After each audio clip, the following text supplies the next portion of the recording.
दर्शकवृन्द नमस्कार।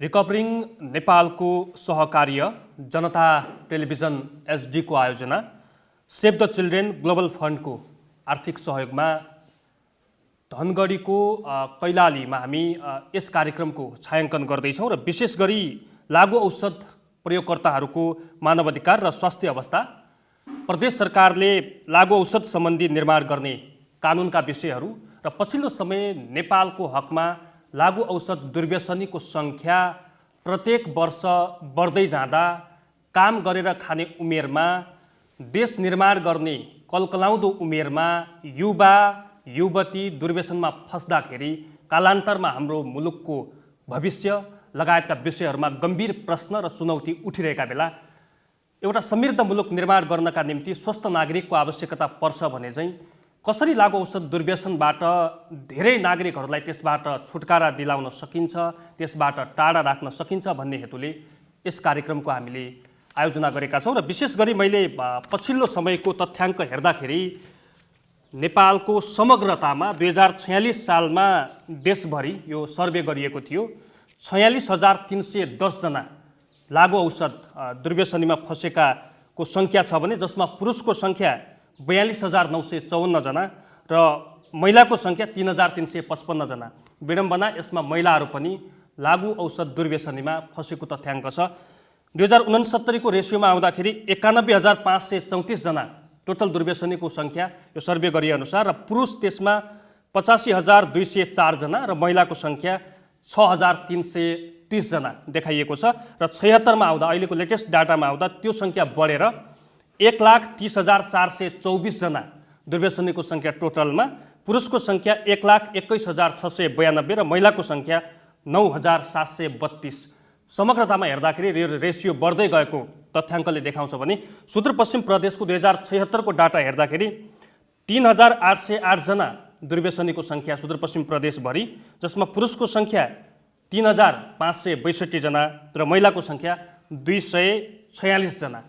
यसरी चाहिँ हामी दिन प्रतिदिन दुर्व्यसनीको रेसियो र सङ्ख्या बढ्दै जाँदाखेरि हामीले देखेको समृद्ध नेपाल सुखी नेपालीको चाहनासँग जोडिएका यी युवाहरू, भविष्यका कर्णधारहरू यसरी दिन प्रतिदिन दुर्व्यसनीमा फस्दै जाँदाखेरि हाम्रो राज्यको स्थिति के हुन्छ, एउटा गम्भीर प्रश्न यति बेला खडा भएको छ। यसै सन्दर्भलाई पारेर हामी आज सुदूरपश्चिम प्रदेशको अस्थायी मुकाम धनगढी स्थित यही कार्यक्रमको छायाङ्कन गर्दैछौँ र यस कार्यक्रमका निम्ति मैले सबै क्षेत्रबाट विज्ञ व्यक्तित्वहरू र सम्बन्धित क्षेत्रमा चाहिँ प्रतिनिधित्व गर्ने व्यक्तित्वहरूलाई मैले यहाँ निम्त्याएको छु। तेज प्रकाश जोशी, निमित्त सचिव तथा प्रवक्ता, आन्तरिक मामिला तथा कानुन मन्त्रालय सुदूरपश्चिम प्रदेशबाट उहाँले प्रतिनिधित्व गर्नुभएको छ। त्यसै गरी डाक्टर गणेश खड्का, पूर्व सेती प्रादेशिक अस्पतालमा कार्यरत, नशा तथा मानसिक रोग विशेषज्ञ पनि हुनुहुन्छ उहाँ। त्यसै गरी राजेन्द्र साउद, वरिष्ठ अधिवक्ता तथा नेपाल बार एसोसिएसनका पूर्व कार्यवाहक केन्द्रीय अध्यक्ष। त्यसै गरी खड्कराज जोशी, इन्सेक सुदूरपश्चिम प्रदेश संयोजक एवं वरिष्ठ मानवाधिकार कर्मी र नवराज पाण्डे, केन्द्रीय सदस्य रिकभरिङ नेपाल तथा लागु औषध विरुद्धको अभियानकर्ता। उहाँले चाहिँ हरेक क्षेत्रमा गएर चाहिँ के छ पछिल्लो अपडेट, उहाँसँग केही डाटाहरू छन्। आज हामी उहाँहरू पाँचैजनालाई चाहिँ सम्बन्धित क्षेत्रका समस्याहरू के हुन् र त्यस समस्यालाई समाधान गर्ने उपायहरू के हुन् यसमा छलफल केन्द्रित गर्दैछु। म सबैजनालाई एकमुष्ट स्वागत गर्न चाहन्छु र हामीसँग सहभागी पनि हुनुहुन्छ, सहभागीहरूलाई पनि म एकमुष्ट स्वागत गर्न चाहन्छु। र अब मैले ढिलो नगरिकन आजको कार्यक्रमलाई अगाडि बढाउन चाहन्छु। म डाक्टर साहबबाट मैले सुरुमा चाहिँ कार्यक्रम सुरुवात गर्न चाहेँ। सुरुमा लागु औषध भनिन्छ, जुन चाहिँ म्याक्सिमम मैले यहाँलाई डाटा पनि भने प्रत्येक वर्षको रेसियो चाहिँ बढ्दै गएको देखाउँछ। यो खास के हो यो लागु औषध? मानिसहरू किन यसको तलतलमा फस्छन्, किन सेवन गर्छन्? यतैबाट सुरु गरौँ। हस्, धन्यवाद प्रश्नको लागि। लागु औषध भन्नाले चाहिँ एउटा यसलाई चाहिँ इलिसिट ड्रग पनि भनिन्छ। खासमा चाहिँ यो ड्रग्स नै हो, एउटा औषधि नै हो जुन चाहिँ प्रतिबन्ध लगाएको हुन्छ, जसको नकारात्मक असरले गर्दाखेरि मान्छेहरू अब एडिक्सनमा फस्ने कारणले गर्दा यसलाई चाहिँ प्रतिबन्ध लगाएको हुन्छ र यसको चाहिँ नकारात्मक असरहरू धेरै देखिन्छ। जस्तै युवाहरूमा होइन, जसले चाहिँ अब एडिक्सन भन्छौँ हामी, जसको लागि चाहिँ खोज, यही औषधि एकचोटि दुईचोटि युज गरिसकेपछि यसैको लागि चाहिँ बारम्बार खोजमा मान्छेहरू लागिराख्ने होइन। यो भएन भनेपछि उनीहरू चाहिँ मानसिक रूपमा चाहिँ असन्तुलित हुने, त्यस्तो खालको देखिन्छ। यसैलाई नै लागु औषध भनिन्छ।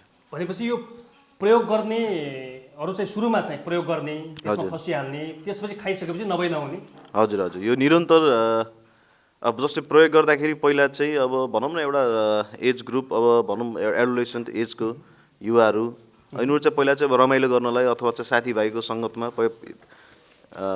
फसेर यिनीहरूले पहिला चाहिँ युज गर्दै जान्छन्। पछि चाहिँ त्यो हुँदै गएपछि रिपिटेडली बारम्बार हुँदै गएपछि अलि चाहिँ उहाँहरू चाहिँ कुलतमा चाहिँ यसको असर चाहिँ के हुन्छ डाक्टर साहब यो प्रयोग गरिसकेपछि, सेवनकर्ता भइसकेपछि, यसमा फसिसकेपछि? अब यसको असर भनेको चाहिँ एउटा सुरुमा चाहिँ अब रमाइलो मान्ने हुन्छन् उनीहरूले, आनन्द दिने गर्छ होइन।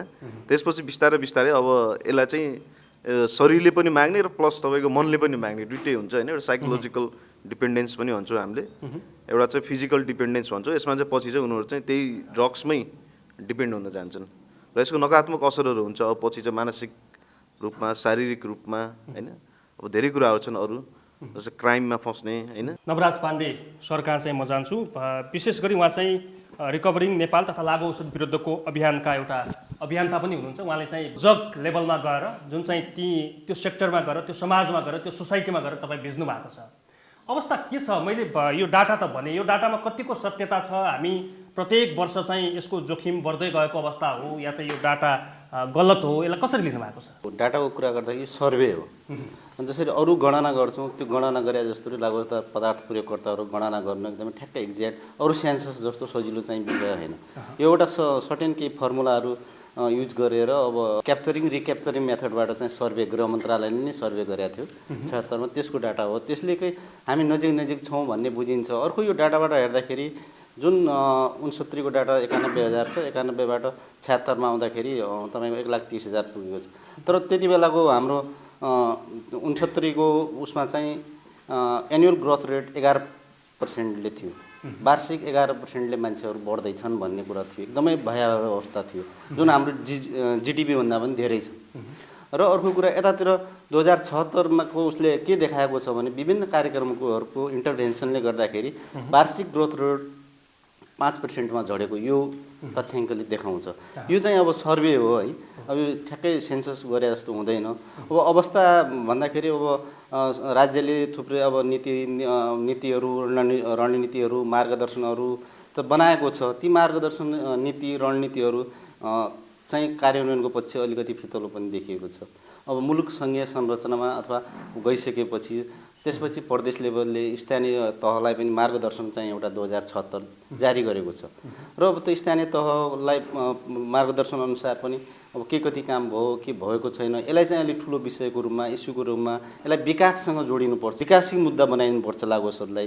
जुन राष्ट्रले लिएको सोच छ समृद्ध नेपाल सुखी नेपाली, यदि हामी यही अवस्थामा रह्यौँ भने त्यो सोचलाई नै बाधा पुर्याउने अवस्था छ। कि हामीसँग भएका युवाहरू कि विदेशमा खाडीमा छन्, के कतै नङ्ग्रा ख्याउँदैछन्, कतै पसिना गाड्दैछन्, कतै दिमाग ख्याउँदैछन्। र भएको युवा, हाम्रो स्वदेशमा भएका युवाहरू चाहिँ लागु औषधको कुलतमा फस्दै जाने हो भनेपछि यो समृद्धि चाहिँ गाह्रो विषय, जटिल विषय छ। कुन एज ग्रुपको व्यक्तिहरू यसमा फसेको पाउनुभयो? तपाईँले चाहिँ यो समाजको अवस्था हेर्दाखेरि चाहिँ के पाउनु भएको छ? अब एजको अवस्थाखेरि जनसाङ्ख्यिक लाभ भन्छ, जुन अमूल्य जनशक्ति नै लागु औषधको कुलतमा फसेको देखिन्छ। हेर्नुहोस्, सरस्वती हेर्नु 16देखि 45-50, जुन लागु औषध प्रयोगकर्ताको तपाईँको 50 वर्ष क्रसै गर्नु पाउँदैन। सरदर उहाँहरूको 10 वर्ष आयु भनेको छ, अल्कोहल युज गर्नेको अलि लामो होला, तर लागु औषध प्रयोगकर्ताको आयु धेरै लामो समय 50 वर्ष क्रस गरेको हामीले देख्दैनौँ होइन। त्यस्तो चाहिँ सरदर यो युवा जनशक्ति नै लागु औषधको कुलतमा फसेको देखिन्छ।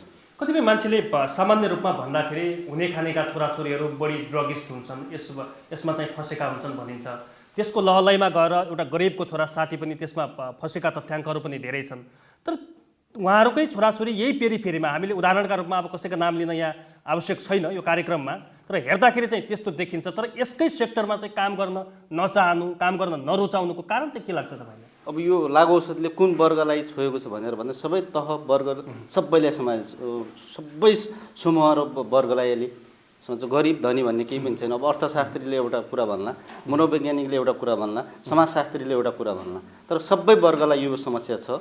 यो डिजिजको रूपमा डिजिज हो, जसलाई पनि लाग्न सक्छ। डिजिजको यता हेल्थ प्रब्लमको हेल्थ इस्युको लागि रूपमा हेरिनुपर्छ, यो उपचार गरेपछि निको हुन्छ भन्ने मान्यता राख्छ। कुनै वर्ग तह यो नै भन्ने छैन, तर उपल्लो तहका व्यक्तिहरूको छोराछोरी बिग्रियो भने अलिक धेरै हेर्छ मान्छेको, जहाँ चाहिँ अलिक उज्यालो भयो लाइट भयो मान्छेले हेर्ने उसलाई चाहिँ धेरै भयो। तर सबै तबकाका व्यक्तिहरू छ। अब यसमा के छ भने अलिकति स्टिगमा डिस्क्रिमिनेसनको कारणले, भेदभाव तथा लान्छनाको कारणले त्यसमा पनि अलिकति कडाइ गर्नुको कारणले मान्छे खुलेर आएको अवस्था छैन।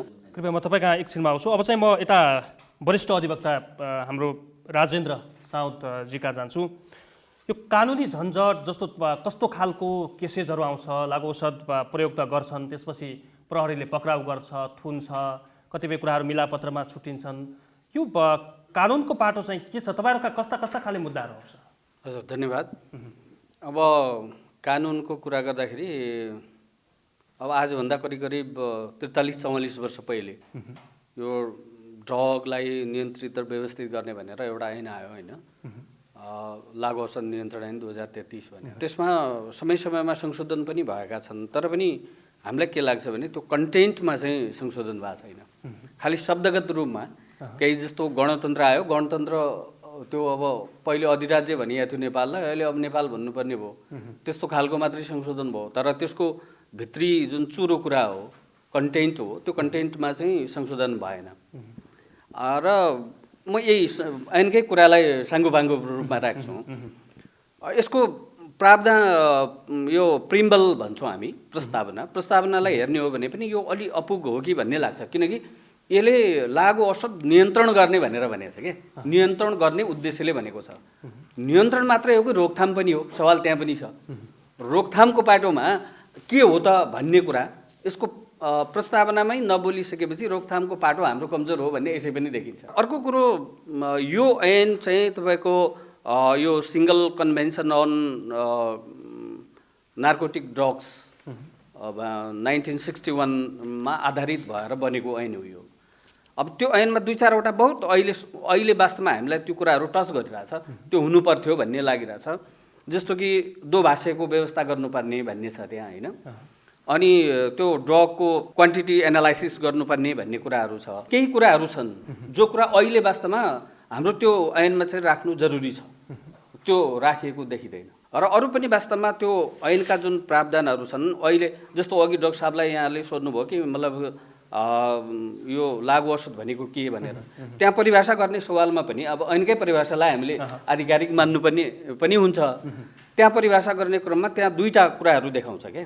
एउटा चाहिँ नार्कोटिक ड्रग्स भन्छ होइन, त्यसमा मेडिसिन अब त्यो केही सब्सटान्सहरू छ। अर्को चाहिँ साइकोट्रोपिक सब्सटान्स भन्ने छ, त्यो मनोद्वीपीय भन्छ त्यसलाई, हो मनोद्वीपीय मतलब त्यो लट्ठ्याउने खालको होइन, यस्तो छ। अब अहिले त वास्तवमा त्यो 33 सालमा त्यो 2टा कुरालाई परिभाषित गरिएको कुरा अहिले त धेरै सब्सटान्सहरू आइरहेछन् नि त। त्यो सब्सटान्सलाई रिकग्नाइज गर्ने गरी अथवा त्यसलाई चाहिँ सम्बोधन गर्ने गरिकन अहिले बन्नु जरुरी छ। त्यो बेला बेला भएको संशोधनले पर्याप्तता दिन सकेको छैन कानुनलाई। त्यही मैले संशोधनको नाममा पनि मैले भने नि कि वास्तवमा शब्दगत रूपमा मात्रै केही संशोधनहरू भए, त्यसको मतलब अन्तरीय जुन हो, अन्तर्वस्तु जुन हो, कन्टेन्ट जुन हो, त्यसमा चाहिँ संशोधन भएको देखिँदैन। र यहाँको प्रश्नसित म जोडौँ कि जस्तो कस्तो खालको चाहिँ केसेसहरू आउँछन् भन्ने कुरा। अब केसेस त यही हो, यो एउटा त चाहिँ ट्याब्लेट युजरहरू बढी आउँछन्, अर्को चाहिँ अब त्यो ब्राउन सुगरहरू, अनि तेस्रो चाहिँ तपाईँको यो गाँजा चरेस। यो 2टा हाम्रो अब पहाडी भेगबाट चाहिँ गाँजा चरेसहरू व्यापक रूपमा आउने र त्यसको एक ढङ्गको तस्करी पनि हुने भयो हुनाले त्यो छ। र यहाँ चाहिँ युजरहरू चाहिँ बढी ट्याब्लेट र चाहिँ अनि के अरे ब्राउन सुगर। हस्, म तपाईँका आउँछु, गाँजा चरेसको बारेमा हामी कुरा गरौँला। अब चाहिँ म मानव अधिकारले चाहिँ के भन्छ खासमा म इन्सेका प्रतिनिधिज्यूसँग म बुझ्न चाहन्छु। पछिल्लो समय हेर्दाखेरि लागु औषध दुर्व्यसनीहरूलाई प्रहरीले पक्रिने, थुन्ने, हतकडी लाउने, उसलाई के कति सकिन्छ सजाय दिने र कतिपय ढङ्गमा चाहिँ मिलापत्र समेत गरिने घटनाहरू चाहिँ बाहिरिन्छन्। मानव अधिकारको सवालमा अहिलेका नियम कानुनहरू चाहिँ कतिको उचित अनुचित? धन्यवाद खेमजी। अब मलाई त कहाँबाट सुरु गरौँ जस्तो लाग्यो। राज्यले एउटा मात्रै अब ऐन कानुनको कार्यान्वयन गर्ने गराउने कुराहरू त स्वाभाविक हो, त्यसमा त अब दुई मात्रै भएन। त्यति मात्रै होइन, त्यो गर्ने गराउने कुराहरूमा अहिले हाम्रो वरिष्ठ अधिवक्ताज्यूले भने जस्तै यो हामीले खालि चाहिँ नि तपाईँको कारबाही मात्रै गर्ने हो कि त्यो कारबाही गर्नुभन्दा पनि एउटा मान्छेलाई सुधारको लागि पनि उसलाई नियन्त्रण गर्ने अथवा कारबाही गर्ने कुरा लेखियो, तर त्यसलाई चाहिँ के भन्दाखेरि त्यो त्यो त्यो स्रोत नै बन्द गर्ने खालको चाहिँ नि एउटा सोच आएन भन्नुभयो नि। अब यहाँनिर के देखिन्छ भन्नुहुन्छ भने राज्य भन्ने बित्तिकै अथवा सरकार त्यो निकाय हो जसले जनताका आधारभूत एउटा आवश्यकता पूर्ति गर्छ र मान्छेलाई एउटा मर्यादित रूपले जीवन बाँच्ने अथवा मर्यादित जीवन जिउने एउटा वातावरण सिर्जना गर्ने र त्यो राज्यभित्र नागरिकहरूको फरक फरक चरित्र हुन्छ। तपाईँ के हुन्छ भन्दाखेरि कसैले अब जानेर अहिले डाक्टर साहबले भने जस्तै यहाँ हाम्रो पाण्डेजीले भने जस्तै चाहिँ अब विभिन्न खालको मान्छेहरू कोही लहडमा खाला, कोही कुनै घरमा खाला, कोही आफूलाई विरक्ति लागेर खाला, कुनै न कारण जान अनजान गर्ला, त्यो आफ्नो ठाउँमा छ। त्यो गरिसके पछाडि अथवा त्यो सेवन गरिसके पछाडि त्यो मान्छे, त्यो युवा, विशेष गरी युवा नै त्यतातिर आकर्षित भएको छ, त्यो मान्छे, त्यो नागरिक चाहिँ नि बर्बादीतिर गइरहेको छ र त्यो बर्बादीमा गइरहेको मान्छे थाहा हुँदाहुँदै राज्यले खालि ल्याउने, कारबाही गर्ने अनि चाहिँ ऐनका दफा मात्रै प्रयोग गरेर उसलाई चाहिने तपाईँको दुःख दिने हो कि अथवा उसलाई चाहिने एउटा साँच्चीकै चाहिँ तपाईँको एउटा काउन्सिलिङ गरेर एउटा उपचार गरेर भोलि चाहिने अरू पीडित त्यसमा आउन नदिने र त्यसलाई पनि सुधार गर्ने हो भन्ने कुरा गम्भीर कुरा हो। र एउटा मानवाधिकारको दृष्टिकोणले पनि हरेक नागरिकको सुरक्षा दिने, तपाईँको चाहिने नागरिकका अधिकारको सम्मान गर्ने र परिपूर्तिको चाहिने दायित्व राज्यको भएको हुनाले राज्य यस्ता खालका नागरिकहरू जो जान अनजानले कुनै गल्ती कमजोरी गर्छन् त्यो गरेर कमजोरीलाई समातेर मात्रै कारबाही गर्ने होइन कि उसलाई सुधार्ने र उसको जीवनलाई चाहिने एउटा सही मार्गमा एउटा चाहिने ढाल्नको लागि पनि गतिविधि सञ्चालन गर्नुपर्छ। तब चाहिँ त्यहाँ मानवाधिकारको कुरा आउँछ। नागरिकको जीवनप्रति राज्य जिम्मेवारी पनि छ, जवाबदेही पनि छ भन्न सकियो, तर हामी कहाँ त्यो देखिँदैन। किन भन्दाखेरि कुनै प्राइभेट सेक्टरले हामी देखिरहेछौँ नि अहिले उहाँहरूले केही सहयोगी चाहिँ नि व्यक्ति संस्थाहरूले त्यस्ता खालका मान्छेहरूको जोखिममा परेका मान्छेहरूलाई लिएर आएर फेरि उनीहरूलाई बाँच्ने एउटा आशा र भरोसा दिलाउँदैछन्, तर राज्यको खै त त्यसमा उपस्थिति। हामी ठुल्ठुलो कुरा गर्छौँ, हामी ठुल्ठुला योजना बनाउँछौँ, गलत गर्ने मान्छेलाई त प्रश्रय दिन पनि त मिल्दैन। मिल्दैन त्यो कुरा। मैले त्यसको पक्ष नै होइन, किनभने गलत गर्ने मान्छेलाई कानुनअनुसार कारबाही गर्ने यो पार्टमा त त्यो त चाहिँ नि राज्यले निरन्तर गर्ने नै हो। हस्, म तपाईँ कहाँ फर्किन्छु। म अब सिधै उपसचिव ज्यू कहाँ जान चाहन्छु। निमित्त सचिव पनि हुनुहुन्छ अहिले चाहिँ। उहाँहरूको कुरा सुन्दाखेरि र चाहिँ समग्रतामा उहाँहरूको कुराहरूमा चाहिँ तपाईँले कहाँनिर टच लाग्यो, हाम्रो नीति चाहिँ कहाँ रहेछ, नियम चाहिँ कहाँ रहेछ। अहिले त देश त के अरे विकेन्द्रीकरणमा गएको छ, 3 तहका सरकारहरू छन्। प्रदेश सरकारले चाहिँ अहिलेको अवस्थामा चाहिँ 2033 सालको नियमलाई टेकेर अब चाहिँ यसको परिष्कृत नियम ल्याउनेतर्फ तपाईँहरूले होमग्र कार्य अगाडि बढाउनु भएको छ कि अझै सङ्घको दबदबामा चाहिँ प्रदेश सरकार छ? अब जुनसुकै ठाउँमा जुनसुकै नियम कानुन र नीतिहरूमा पनि सुधारको आवश्यकता हुन्छ। यो वरिष्ठ अधिवक्ताज्यूले पनि भन्नुभएको छ, इन्सेक प्रमुखले भन्नुभयो र यो सबैले स्वीकारिएको विषय हो। र कुनै चिज पूर्ण हुँदैन र कुनै चिज समयानुकूल पूर्णता जस्तो लाग्छ। समय फेरबदल हुँदाखेरि समयले नयाँ मोड लिन्छ र अपराधीहरूले नयाँ ट्रेन्ड लिन्छ, अपराध नयाँ प्रकृतिको जन्मिन्छ। त्यति बेला त्यो चाहिने ऐन चाहिने अपुरो देखिन्छ र समय सापेक्ष त्यसलाई सुधार गर्न जानुपर्छ र सुधार भइसकेपछि केही समयको लागि त्यसले केही पूर्णता लिएला, फेरि चाहिने सुधार निरन्तर अगाडि बढ्छ। यो दुविधाको विषय नै भएन। र अब यही सन्दर्भमा राज्यले गर्यो गरेन के गर्यो भन्ने विषयमा राज्यले ठ्याक्कै नगरेको स्थिति अथवा कामै नगरेको भन्ने स्थिति चाहिँ होइन। अब काम गर्दै जाँदाखेरि जुन राज्यको स्टेपहरू छ, जुन राज्यले चाहिँ नीति ल्यायो, कानुन ल्यायो, हामीले चाहिँ नि अब लागु औषध नियन्त्रण ऐन 2031 भनेर ल्यायौँ, त्यसलाई कार्यान्वयन गरायौँ। त्यसलाई कार्यान्वयन गराउने चरणमा प्रहरीको एउटा सेल नै त्यहाँ स्थापित गरिएको छ। त्यो सेलले काम गर्छ र त्यही अन्तर्गत चाहिने विभिन्न रिहेबिलिटेसन सेन्टरहरू पनि स्थापना भएको छन्। निजी क्षेत्रबाट होस् अथवा सरकारी क्षेत्रबाट छुट्टै ल्याएर त्यसलाई व्यवस्थित गर्न सकेको अवस्था भरे नहोला, तर पनि कानुनले कसरी लिएको छ भने यदि निजी क्षेत्रबाटै सञ्चालन भएका छन् भने त्यस्ता सङ्घ संस्थाहरूले पनि म त्यसलाई चाहिँ जिम्मा लिन्छु सेवनकर्ताको हकमा। र फेरि अब यसलाई क्याटेगोरी छ, हाम्रो चाहिँ सजायको हकमा पनि क्याटेगोरी गरिएको छ ड्रगको। म जिम्मा लिन्छु, त्यसको बेला बेला त्यसको प्रतिवेदन दिन्छु, अदालतलाई त्यसको जानकारी दिन्छु, त्यसलाई सुधार भयो कि भएन रिपोर्टिङ गर्छु, सुधार भएपछि हामी यसरी लिन्छौँ भनेपछि त्यसलाई चाहिँ सामान्य चाहिँ तारिकमा छोडेर अथवा त्यसको जिम्मा लगाएर पनि हाम्रो ट्रिटमेन्ट अगाडि बढेको छ। अदालती अभ्यास त्यसरी बढेको छ र कोर्टले चाहिँ त्यसरी एक्सर्साइज अगाडि बढाएको अवस्था छ। अब हामीले त्यही नागरिकटी त्यो ड्रग्स 1961कै उसमा चाहिँ नि त्यही अनुसार हाम्रो पोलिसी थियो र त्यही अनुसार चाहिँ ऐन बनेको वरिष्ठ अधिवक्ताज्यूले भनेकै कुरो हो। त्यही अन्तर्गत हामीले जाँदाखेरि त्यही क्याटेगोरीमा हामीले सजायहरूको चाहिँ नि व्यवस्था गरेका छौँ र यसलाई चाहिँ नि कसरी अपराध घोषणा गर्ने भनेर त्यही चढाउन ल्याएको छौँ। यसको चाहिँ नि उत्पादन, प्रशोधन, भण्डारण भयो, स्टोरेजका कुराहरू भयो र सेवन भयो, बेचबिखन भयो, ओसार बसारका कुराहरू, यसलाई के विभिन्न क्याटेगोरीमा हामीले चाहिँ नि यसलाई मापन गरेर त्यही अनुसारको सजायको व्यवस्था पनि भएको छ। ठ्याक्कै कुन अवस्थामा के सजाय हुन्छ, बेसी कमका कुराहरू पनि त्यहाँ निर्धारण भएको छ होइन। अब त्यो सेलले सरकारवादी फौजदारी मुद्दा हो जस्तै भने जस्तै एनकेन हामीले सुन्ने गऱ्यौँ, मिलापत्र पनि भयो होला, राज्यको नजरमा चाहिँ नि छुप्यो, राज्यको आँखाबाट छुप्यो, कानुनको नजरबाट छुप्यो भने यस्ता कुराहरू मिलापत्र होला अथवा के होला, यो कुराहरू के हुन्छ हुँदैन। तर राज्यको नजरमा आइसकेपछि, कानुनी प्रक्रिया अगाडि बढिसकेपछि सरकारवादी फौजदारी केस हो, लागु औषधको केस, त्यो सम्भावनै हुँदैन, गर्न पनि सक्दैन र कसैले गरेर हुनेवाला त्यसलाई मान्यता पनि दिन्न होइन। अहिले चाहिँ प्रदेशलाई पनि के अधिकार सम्पन्न बनाइएको छ, के नीति नियमहरू कानुनहरू प्रदेशले पनि निर्माण गर्न सक्ने एउटा अधिकार सम्पन्न स्थानमा तपाईँहरू हुनुहुन्छ।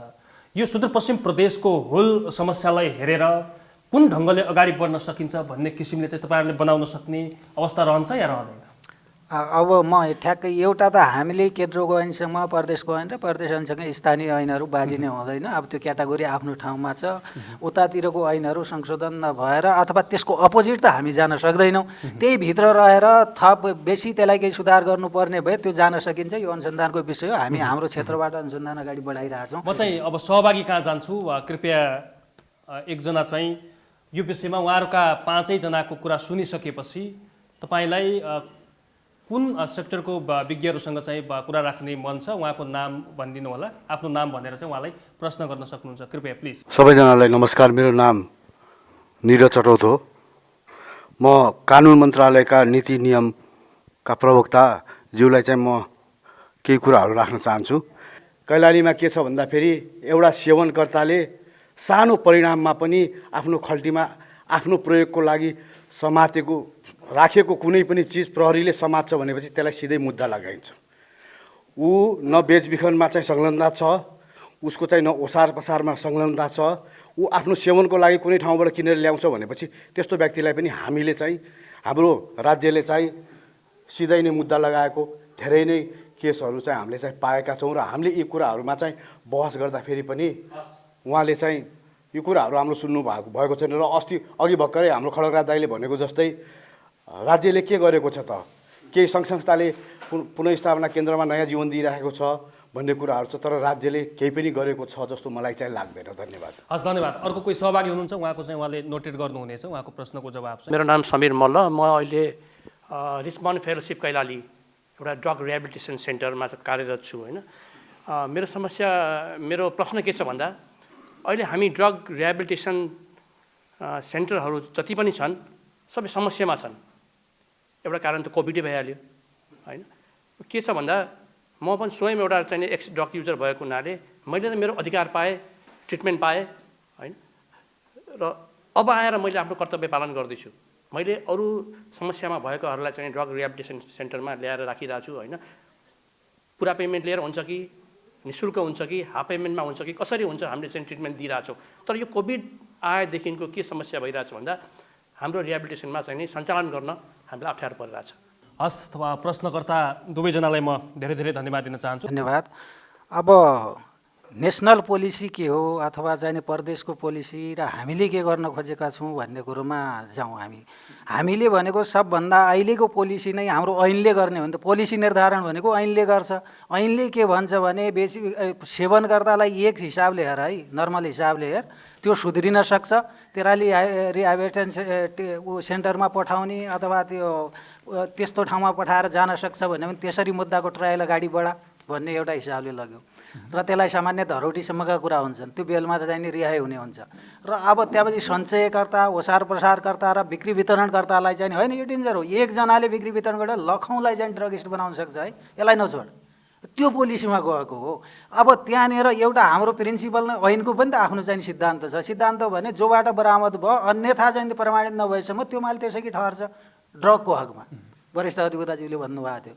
अब त्यो प्रिन्सिपलमा कहिलेकाहीँ ठुलो परिणाममा देखिन सक्छ होला होइन, ठुलो परिणाममा देखियो सेवनकर्ता त होला एकैचोटि 6 महिनाको लिएर आएको हो कि अथवा हप्तमभरको लिएर आयो कि परिणाम धेरै भयो कि त्यो परिणाम हेर्दाखेरि अस्वाभाविक देखियो कि सेवनकर्ताले एकैचोटि यति ल्याउन नहुने त्यसैले यसले बेचबिखन जाने गर्ने उद्देश्यले ल्याएको हुनसक्छ भनेर मुद्दा लाग्न सक्यो होला, मुद्दा लाग्ला र त्यो अनुसन्धान गर्ने अनुसन्धान अधिकारी जो हो उसले चाहिँ नि भले सही कोणबाट सही ढङ्गले ठिक ठाउँमा अनुसन्धान गर्न सकेन होला, त्यो उसको कमजोरी हो। र त्यसको लागि भोलि चाहिँ राज्यको उसमा यसरी कमजोरी भयो र उसले चाहिँ गर्न नसकेको काममा ऊ आफै जिम्मेवार हुन्छ, उसलाई कारबाहीको प्रोसेसमा अगाडि बढाउन सकिने हुन्छ।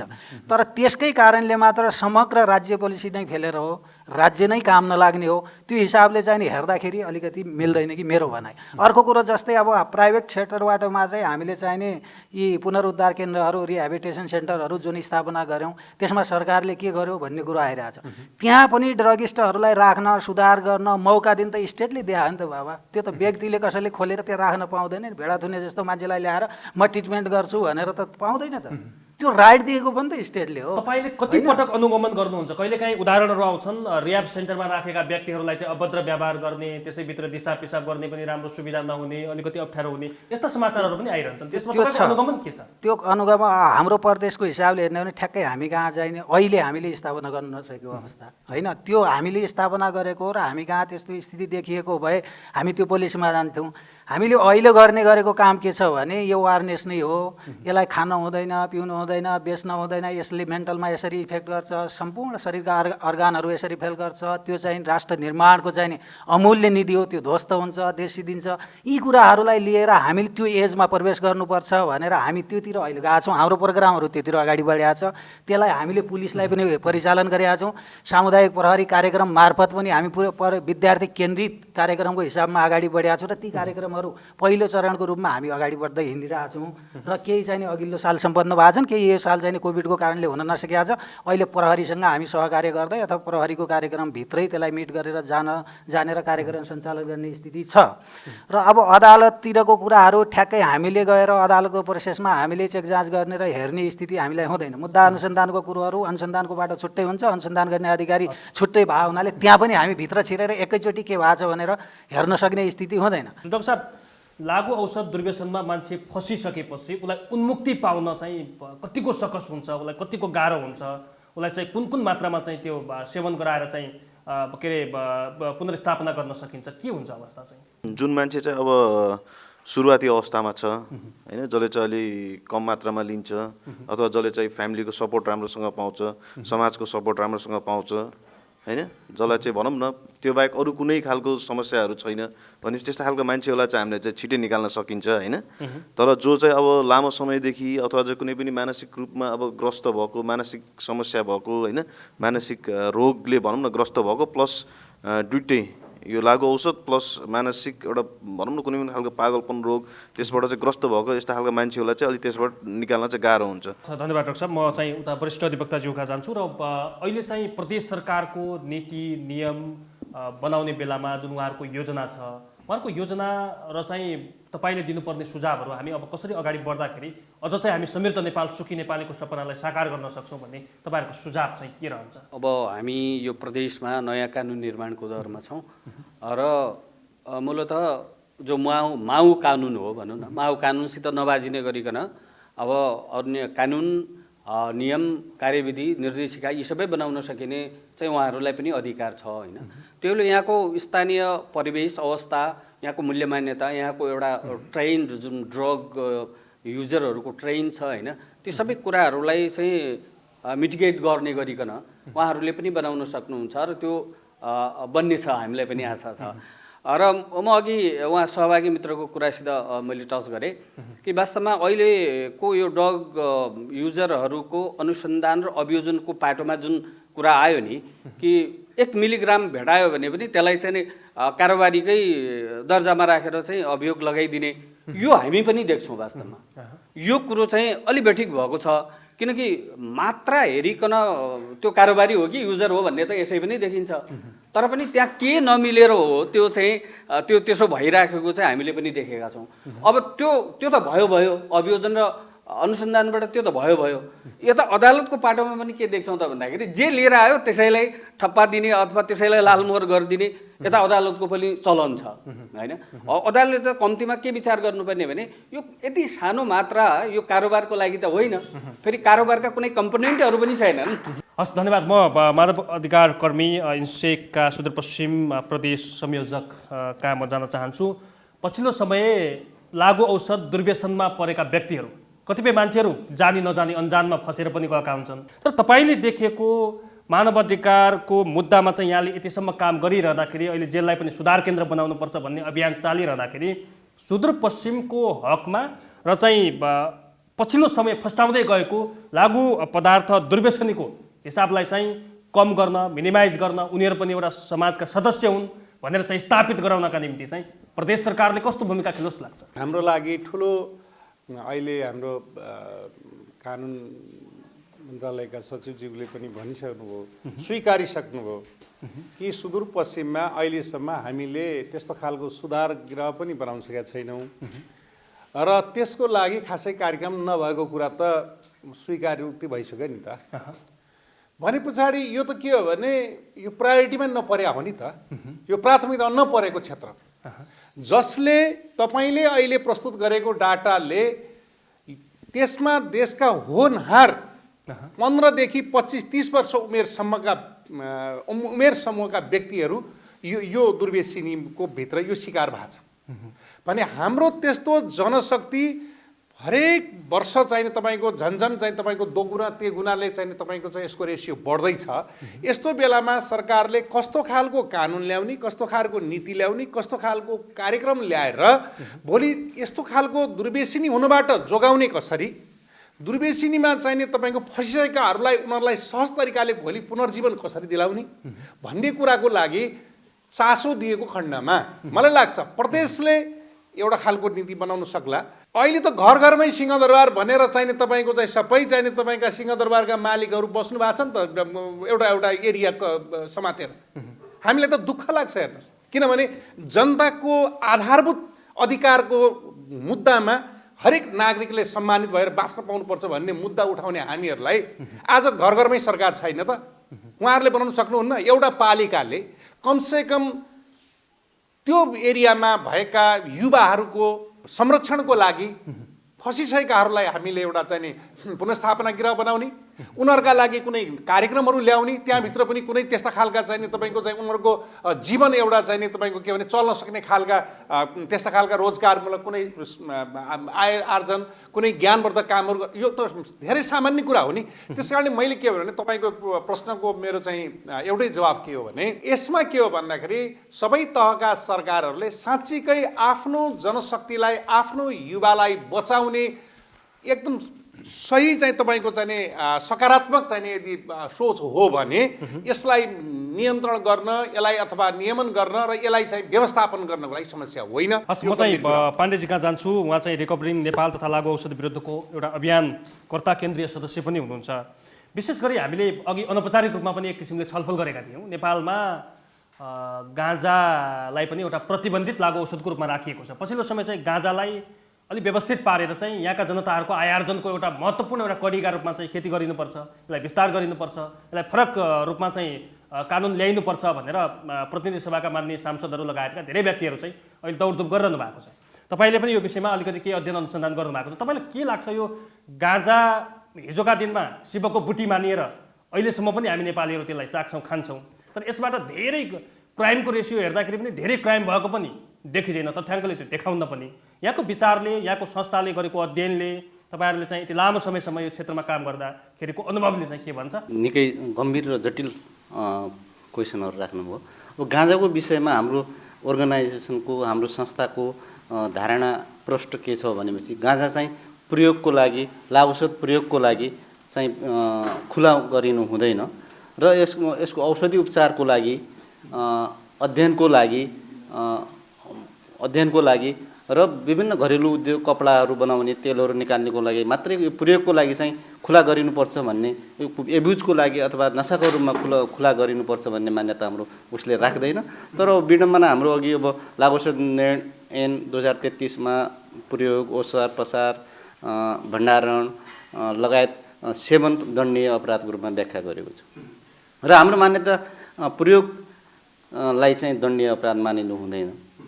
प्रयोगकर्ताहरूलाई डिजिज होल्डरको रूपमा लिनुपर्छ र प्रयोगकर्ताहरूलाई लिनुपर्छ भन्ने मान्यता हाम्रो हो। हस् पाण्डेजी, धन्यवाद, यहाँलाई धेरै धेरै धन्यवाद। म अन्तिममा चाहिँ यो समग्रतामा यसको कन्क्लुजनको निम्ति म निमित्त सचिव आन्तरिक मामिला तथा कानुन मन्त्रालय सुदूरपश्चिम प्रदेश, उहाँले चाहिँ मोटामोटी रूपमा चाहिँ उहाँले सबै कुराहरू समेट्नु भएको छ र प्रदेश सरकारको अबको योजना के छ, तपाईँले केही कुराहरू अघि पनि भन्नुभएको छ। अब लागु औषध दुर्व्यसनीलाई चाहिँ कडाभन्दा कडा कारबाही नै गर्ने, उनीहरूलाई चाहिँ कठघरामै उभ्याउने, उनीहरूलाई चाहिँ भित्र नैसियत नै दिने, सजाय नै दिने गरी अगाडि बढ्ने हो, या चाहिँ प्रदेश सरकारले अब सुधार केन्द्रको स्थापना गरेर त्यस्ता मानिसहरू पनि समाजका एउटा अङ्ग हुन् भनेर त्यो ढङ्गले अगाडि बढ्छ?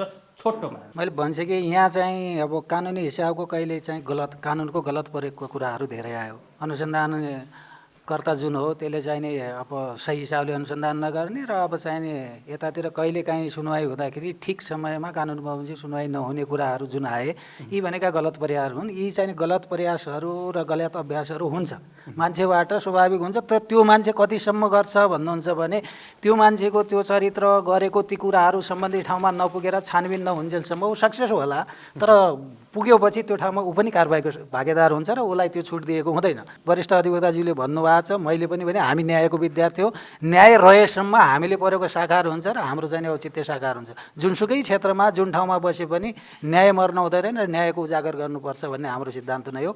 हामी त्यो हिसाबले जान्छौँ। र यतातिर प्रदेशको हिसाबको कुरो गर्दाखेरि जब अब हाम्रो अनुसन्धान प्रक्रिया र अब ट्रायलका प्रक्रियाका कुराहरू उठे, त्यो गर्न चाहिँ प्रदेश सरकारको सक्षम उसले सक्दैन। त्यो भनेको केन्द्रले गर्ने कुरो हो। एकचोटि राष्ट्रिय लेभलमा यसको एडभोकेसी हुनुपर्छ अथवा त्यहाँ सुधारका कुराहरू देखियो। वरिष्ठ अधिवक्ताज्यूले र अरू सबैले भनिसकेपछि हामी त त्यो मुद्दामा निरन्तर हेर्ने मान्छे हो र त्यो स्थिति आइसकेपछि सुधारको गुन्जाइस चाहिँ देखियो। सुधारको गुन्जाइसमा अब यो केन्द्रीय सरकारले नै गर्नुपर्ने विषय भावनाले एकचोटि केन्द्रीय तहमा नै यसको एडभोकेसी हुँदा राम्रो होला जस्तो मलाई मनपर्छ। मैले चाहिँ त्यो अनुरोध गरेँ। अर्को कुरो रिहेबिलिटेसन सेन्टरहरू गर्ने र त्यो सम्बन्ध जनचेतना जगाउने कुराहरूमा प्रदेश सरकार सक्छ। यसको लागि हामी सम्बन्धित ठाउँमा चाहिँ आवाज उठाउँछौँ। प्रदेश सरकारसँग पनि मैले कुरो राखौँला र मेरो तर्फबाट र प्रदेशका सम्पूर्ण साथीहरूले सम्बन्धित ठाउँबाट पनि यो कुराहरू राख्दाखेरि प्रदेश सरकारलाई प्लस पोइन्ट होला अथवा उसलाई दबाब सिर्जना हुने स्थिति आउने ठाउँमा आउन सक्छ। र हरेक क्षेत्रबाट हरेक मान्छेहरूले त्यसरी गर्दाखेरि हाम्रो समाज सुधारको लागि बिग्रिने हाम्रै दाइभाइ, हाम्रो समाज, हाम्रो प्रदेश र हाम्रो युवाहरू बर्बाद हुँदैछ भने यसमा चाहिँ नि कसैले चाहिँ चासो नलिने अथवा के मतलब भनेर बस्ने हो भने त्यो अधिकार कसैलाई छैन, म यो भन्छु।